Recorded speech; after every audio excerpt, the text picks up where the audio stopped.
Hi, I'm Kenneth Griffin, and I'm running for governor in the state of Texas in 2010. If you're looking at this video now and you don't live in Texas, probably the very first thing you're going to say is, why the hell do I care who's governor in Texas in 2010? Well, there's three great reasons why. Let me tell you why.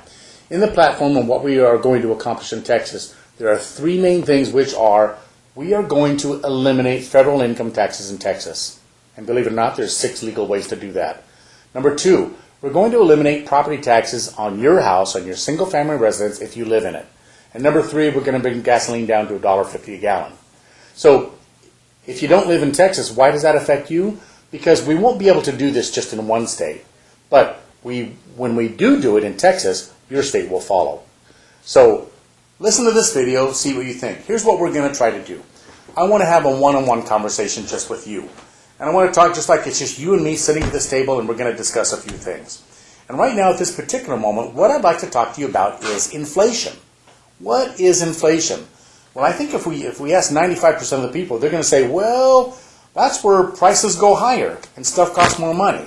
Well, I suppose that's true. That's an accurate statement. Okay. However, let me tell you this. I used to think that inflation was those greedy son-of-a-gun business guys raising their prices, and raising their prices. And it's just business people who are greedy. Because I just couldn't understand that. However, nothing could be further from the truth. Let me tell you exactly what inflation is, and let me tell you why it occurs, and who does it, and why it hurts you. Inflation is a situation where there is more money than there are goods to purchase. So, what do we know? Let's think about the calculator, the little electronic calculator. A number of years ago when they first came out, I bought one that was called the Bomar Brain. I don't know if you remember that. I can't even remember, 20, 30 years ago or something. And it was like $100. And I bought it at Robinson's, and it did only 4 functions. Plus, minus, division, and multiplication. That was it. $100 for that. But what do we know about it today? We know that we can go to Dollar General or some discount store and buy one for $1. How's that possible? Because there are hundreds and thousands of calculators. They're everywhere. They're plentiful, right? There's more product than there is money. So the price goes down, right? So we're saying that inflation is a situation where there aren't that many products and there's more money. Okay? That's a problem. So what causes that? Is that a shortage of products? No. Is that too much money? Yes. Some time ago, the Federal Reserve, who issues the money, who makes the money, used to report how much money they would put into circulation every month. And this was called the M3 report. M3, Mother 3. But they don't do that anymore. Now, if you've looked at some other videos about the Federal Reserve, you know that the Federal Reserve is a private, for-profit company that literally gets to make as much money as it wants to. And, excuse me, and when I say make, I don't mean earn or anything else like that. I mean, hello, printer, print me up this money. That's what I mean, okay? So the Federal Reserve can put billions upon billions of dollars into our system at any given time at once. As a matter of fact, if you watch the news, you've recently heard that there's a small company called Bear Stearns that have had some problems with their situation. And what happened? The Federal Reserve loaned them some money. They gave them billions upon billions of dollars. So, in reality, let me tell you this. Here's a much better definition of inflation. Inflation is a situation where money is becoming worth less. Worth less.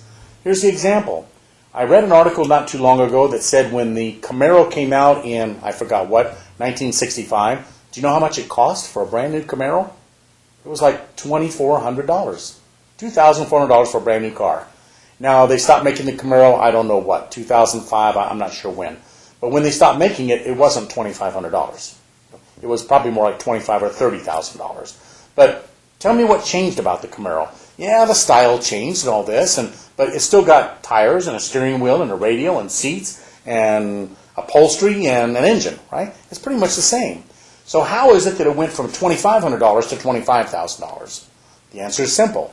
The money became worth less. So that's what causes prices to go up. That's why gasoline used to be, or so my mother says, 10 cents a gallon, and today it's $4.50 a gallon, because money is worth less. And there's a problem that I have with this, because the guy that prints the money or makes the money spends it first. The guy that spends it first gets full value, whatever the money is worth today, right now, then if he prints $20 billion and he's the first guy to spend it, he gets the full value of that. But once we, the people in business, see that $100 billion is out there more, we raise our prices. But the guy that made the money already spent it. So he gets the full value of it. So why am I telling you this? The answer is because this relates to the Federal Reserve, and because if we can stop the Federal Reserve from printing money, we can control the value of our money. And we can control the price of products so that bread can stay the same price forever. Cars can stay the same price forever. Kind of sounds funny, doesn't it?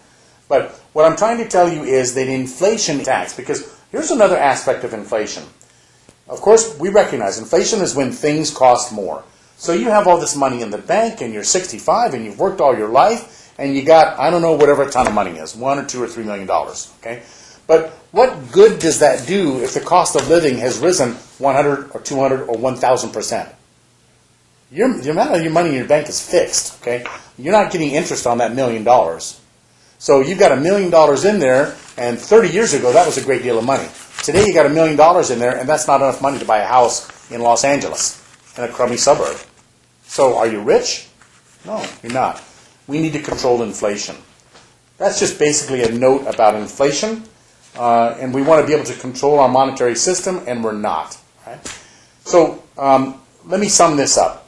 As I said, I'm running for governor in 2010 in Texas, and I'd like your help. There are 3 things that you can do to support me or help me right now. 1, if you know something about the internet and you'd like to volunteer to help us to get this word out, to get these videos out, we'd love to have you join us. Number 2, if you know somebody that can open a door. Do you know somebody, or maybe you know somebody that knows somebody, who can write a check for $10,000, $100,000, $1 million? We need cash. We need money to do the campaign. And of course, that's the third aspect, is money. So if you can do any of those 3 things to help us, great. Go to our website at www.texasgovernor2010.com or call us here in San Antonio at 210-822-8417, and we can make arrangements to talk. If you're here close by, if you're here in Texas, and you have a group of 100, 200, or 1,000 people that you'd like me to come and talk to, I'd love to do that. You know, we've all, we've all heard and thought, you know, you can't fight City Hall, those stupid, crooked politicians, they're not working for me.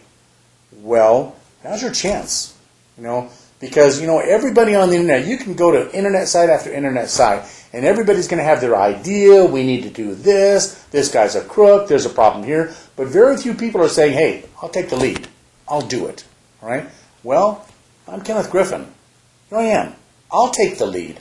I'll do it, okay? But I can't do it alone. I need your help. You know, I'll be there in the forefront. I'll take the lead. Follow me. Let's get behind me. Let's do this stuff. Let's get me into the mansion, into the governor's mansion, burned down or not. Let's get in there. Let's take care of this thing. Let's make government for the people, by the people again. Let's make it an honest government. Let's care more about our neighbors and about people than we do about corporations or about McDonald's or about IBM. Okay? Let's put our interests first. Let's put the pecking order so that it goes like God, you, the state, the federal government, corporations. These 2 guys are the most important. All these other 3 guys are after these 2 guys. Okay? That's what we want to do. So, what do we want to do? I'm Ken Griffin, Governor, Texas, 2010. It's your turn now. Can you help me? What are you going to do now?